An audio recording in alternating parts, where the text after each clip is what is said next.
Actually आपसे पूछना भी चाहती थी कि व्हाई बेशरम, like why did you decide कि चलो यार लेट्स यूज द वर्ड बेशरम. So there are two reasons. One was a practical reason, अच्छा. which was that जो मैंने हेल्थ सीरीज की बात की उसकी टैगलाइन थी कि हम तो बात करेंगे, हमें तो शर्म आती नहीं, कि हम हर टबू टॉपिक पे बात करेंगे, बिना शर्म के बात करेंगे. दूसरा ये था कि मैंने एक और उससे भी पहले एक फॉर्मेट किया था which was a podcast about women pioneers. Podcast in the sense I wasn't talking to anyone, I was talking about people. तो लोगों की कहानियाँ सुनाई थी मैंने, और उसमें एक कॉमनैलिटी थी हर वुमेन पायनियर के साथ कि जब भी पहली बार कोई बाहर निकली कुछ भी करने के लिए तो उसको हमेशा बैड गर्ल, बेशर्म यही कहा गया. So you know those tags are always attached कि सावित्री बाई फूले पहली बार बाहर निकली पढ़ाने के लिए तो लोग उन पे कीचड़ फेंकते थे, टमाटर मारते थे. तो उन्हें कहा गया कि नहीं ये गलत है, हाँ क्या बेशर्मी है. इसी तरह से वेस्ट के भी बहुत सारे एग्जाम्पल्स हैं. तो whenever a girl tries to do something which is beyond the societal norms, they are tagged as bad girls और बेशर्म्स. तो वहाँ से आई थॉट कि दैट नेम रियली फिट्स. सबसे फियरलेस चीज़ आपने क्या की है as a journalist? Could be something that you have covered, कोई ऐसी चीज़ जिसके बारे में आपने बात की है besides the taboo topics that you spoke about. लेकिन ऐसा कोई आपका फेज रहा है जहाँ पर आपको सबसे ज़्यादा बेबाक फेयरलेस होने की ज़रूरत पड़ी थी? सबसे ज़्यादा फेयरलेस आई वुड से था जब शुरू किया था. अच्छा. क्योंकि I wanted to become a journalist after class 12, but I didn't know how to. I didn't have anybody to guide me through it. तो मैंने एंट्रेंस एग्जाम्स दिए थे लेकिन वो क्लियर नहीं हुए थे. और फिर after doing my masters and all I started working with the Swiss radio. And उनके साथ मैं ऐसी ऐसी जगहों पे गई जहाँ मैं नॉर्मली नहीं गई होती. Like you seen that movie Aamir. हाँ हाँ. उसमें जैसे वो when he is walking there are people watching him, and वो कहाँ है, वो 4 गली आगे वाले के पास भी वो मैसेज है. हाँ, पता चल जाता है. So we been through such areas जहाँ आप तो अभी यहाँ गलियाँ नेविगेट कर रहे हो, लेकिन जब आप अगली गली में पहुँचते हो तो उनकी नज़रों से आपको पता है कि इन्हें मालूम था कि आप आने वाले हो. When you read those faces and those eyes, you do get a little intimidated. तो वो इनिशियल फेजेस में फियरलेस होना सीखा कि that is all part of the package. आपको फिल्में पसंद है? You like watching films? तो आपको कोई ऐसी फिल्म याद है जिसमें आपको लगता है कि जर्नलिज्म को बहुत अच्छे से पोर्ट्रे किया गया, and one film where you felt it was not like this is not journalism, थोड़ा सा उसको ट्विस्ट किया गया, it was not an accurate representation? I mean one thing that kind of annoys me of late, पिछले 8-10-12 साल में मेरे ख्याल से every female journalist being the liberal is shown like in the initial 10-15 minutes of the movie.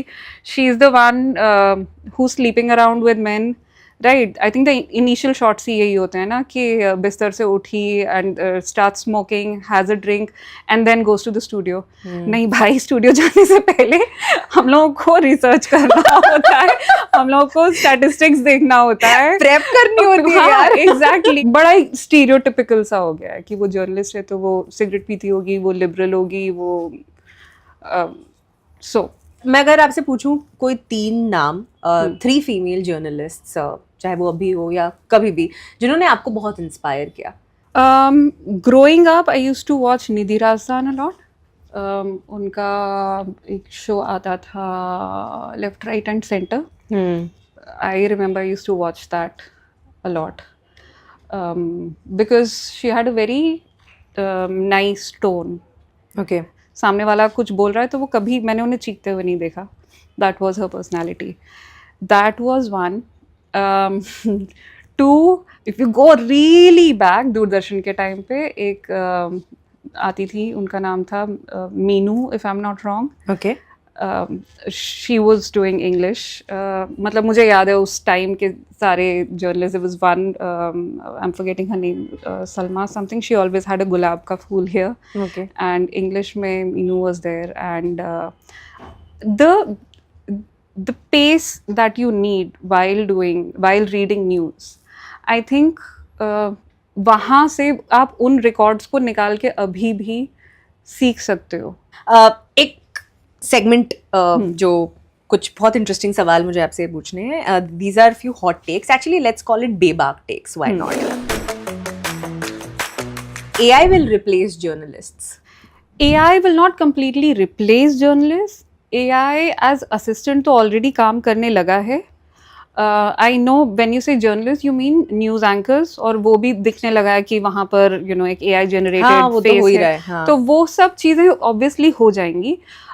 AI हमारा बहुत सारा काम ऑलरेडी कर रहा है. तो like I work for an international media house जिसमें 32 लैंग्वेजेस हैं और हम लोग 32 भाषाएं इन सिंक काम करती हैं. तो आई कैन इमेजिन कि वो जो ट्रांसलेटर वाला जॉब है वो AI कर लेगा. आई कैन इमेजिन कि वीडियोस के नीचे सबटाइटल्स होते हैं वो AI बना देगा, विच इज़ ऑल्सो गुड क्योंकि ये दिमाग लगाने वाली चीज़ें नहीं है.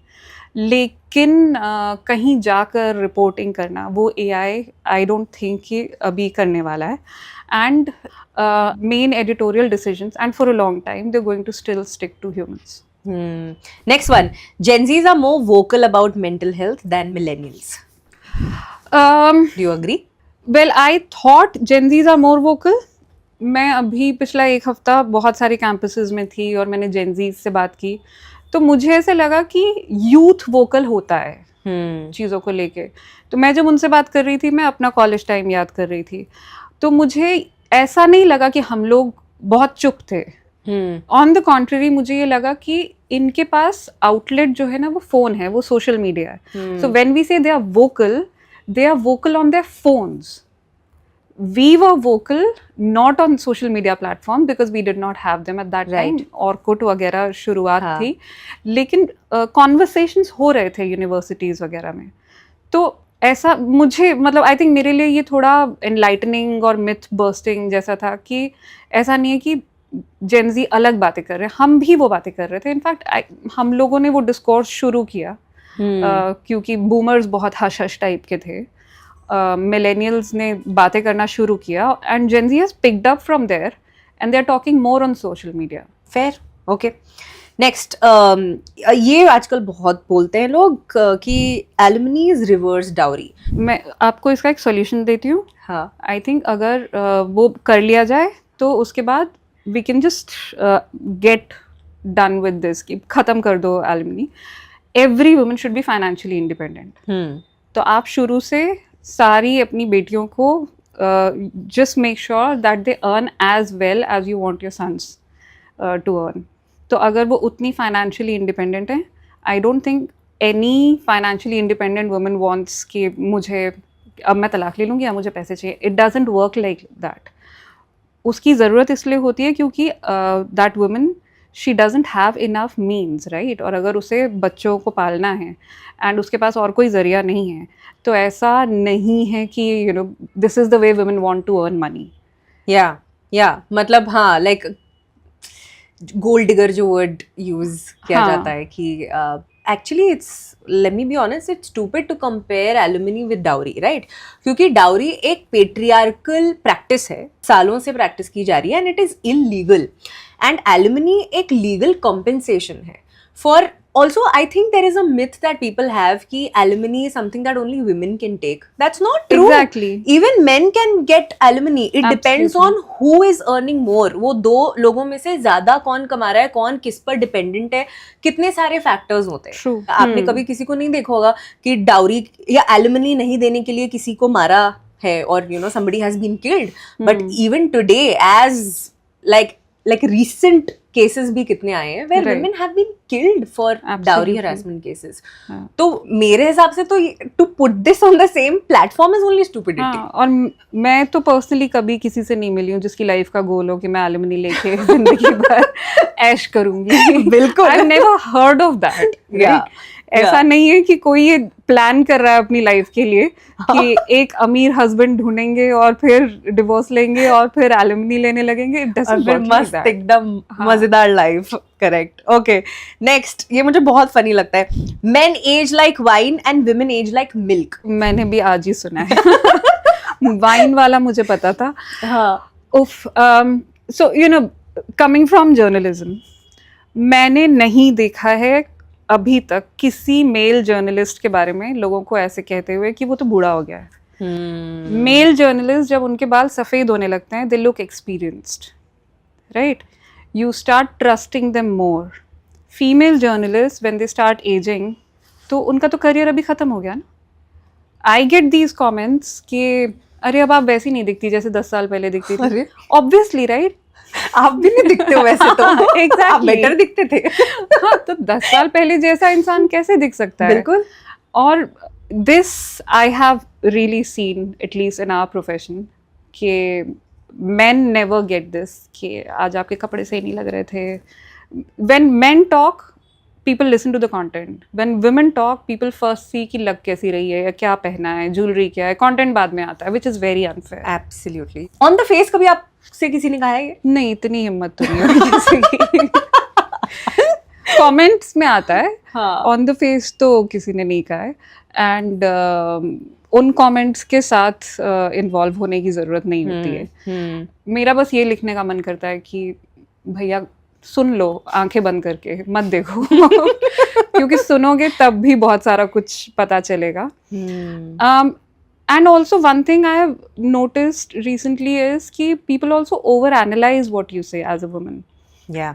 तो again comparing comments जो मर्दों को आते हैं और जो औरतों को आते हैं, हम लोग जब कुछ कहते हैं तो उसको कई तरह से इंटरप्रेट किया जाता है कि आपका मतलब ये था. कई बार तो मैं ही हैरान हो जाती हूँ कि ये तो मैंने सोचा भी नहीं था. हाँ, स्क्रूटिनी ज़्यादा होती है, लुक्स की भी और आपने कुछ कह दिया तो उसकी भी. Absolutely. Okay, next. Oh my God, this is a debate that I love having. Feminism means hating men. बिल्कुल बिल्कुल. फेमिनिस्ट मूवमेंट को पिछले 2-3 साल में जितना नुकसान पहुंचाया गया है, आई डोंट थिंक वो पिछले 200 साल में किया गया था. Feminism goes back to the time जब यूएस में यूएस ऐसा था जैसा आप सऊदी के बारे में सोचते हो. Women did not have the right to vote. Credit card जब आ गए थे, यूएस तो फाइनेंशियली बहुत आगे आ गया था. Credit cards men had them. If women wanted them तो घर से आदमी की परमिशन लेनी होती थी. You needed a signature. So as a women you did not have any identity. That is where it came from. Feminism, when you see the movement going from US to Europe, Switzerland I think अभी तो 50 साल भी नहीं हुए हैं when women got the right to vote. तो it comes from that space. Feminism in the West has been very different to feminism in the Eastern or the Indian subcontinent context. क्योंकि India आज़ाद हुआ, सबके पास voting का अधिकार था, तो हमें वो वाले फाइट नहीं करने पड़े जो वेस्ट में थे. इंडिया में अगर आप रूरल इंडिया में भी जाओ तो औरतें बहुत सी चीज़ें ट्रेडिशनली करती रही हैं. वो ज़्यादा इंडिपेंडेंट थी as compare to the women you have in cities today. क्योंकि वो सब जो मिशमैश हुआ है, ईस्ट वेस्ट सब मिक्स होके, तो फेमिनिज्म की डिबेट इंडिया में उस तरह से नहीं, उसकी ज़रूरत ही नहीं थी तब जैसी वेस्ट में थी. लेकिन एट सम पॉइंट जब आप एक ग्लोबलाइज दुनिया में रहने लगते हो और जब इधर की प्रॉब्लम्स उधर की प्रॉब्लम्स सेम हो जाती हैं, और अब तो सोशल मीडिया की दुनिया में जहाँ आप कहीं और का ट्रेंड उठाते हो और उसको अपने कॉन्टेक्स्ट में जज करने लगते हो, और फिर आपको लगता है कि all feminist are against man. The principal definition of feminism is that we are all equal. Right. कोई भी कम ज़्यादा ऊपर नीचे कुछ नहीं है. आप भी 50 हो, मैं भी 50 हूँ, मुझे 60-40 भी नहीं चाहिए. Thanks for watching. If you enjoyed the video, don't forget to like, subscribe and share.